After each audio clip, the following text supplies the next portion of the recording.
Well, the way that I look at it is honestly, and pastors talked about it, where That was good, by the way. we should be putting our faith and our belief is not in who's going to get elected, but, what God's plans are. And, Right. if your faith truly lies in that, like, it's like, I don't, no matter what happens, no matter Yeah. who gets elected, like, we have to be kingdom minded. And we have to know that it's in his plan, whether it's something that we agree with or not. Yes. So I just wasn't going to stress myself out and staying up. Like I've done it before, And with what's it gonna elections, and it changes absolutely Yeah. nothing. So I went to Right. bed. Me and the wife went to bed and Yeah. woke up the next morning and checked it and was like, all right, you know. And these last 4 years, if you think of it as God's plan, maybe that's what we needed. Maybe that's what we needed as a nation to kind of wake up and kind of see the direction that we were going. And clearly people were fed up with it, and they wanted change. But if you look in the Bible, how many times did he, put the Israelites through some pretty hard times because of the way that they were disobedient? But he always kept his hand on them. I think that's the key because, I think God's plan doesn't have harm built into it. It doesn't have any of those things, but it's our choices that have consequences and outcomes.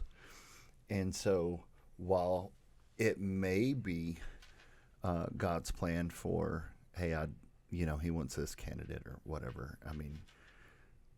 I think it's kind of trivial, but because he really wants us pointed at him, kind of like the main purpose, right? But he's like, this person would be more beneficial in office, and then the people don't do what they're supposed to, right? Because God's promise for the Israelites was a promised land that was 11 days away.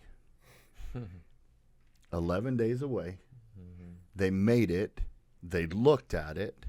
They came back and said, it is everything that God said it was going to be, and we can't take it except for two guys. And so it's like the promise was there. Everything was true. Everything was there, and their choice and their decision put them in a place where it wasn't achieved until everybody lined back up with the promise. Everybody made those decisions of the Caleb and Joshua's of that's my mountain.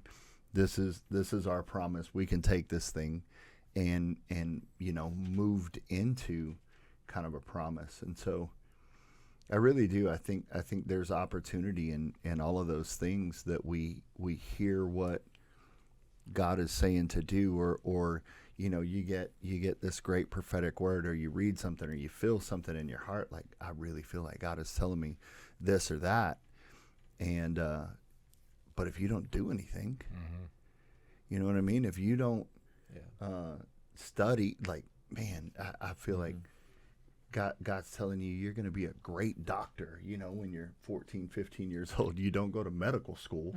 You drop out of college, blah, blah, blah.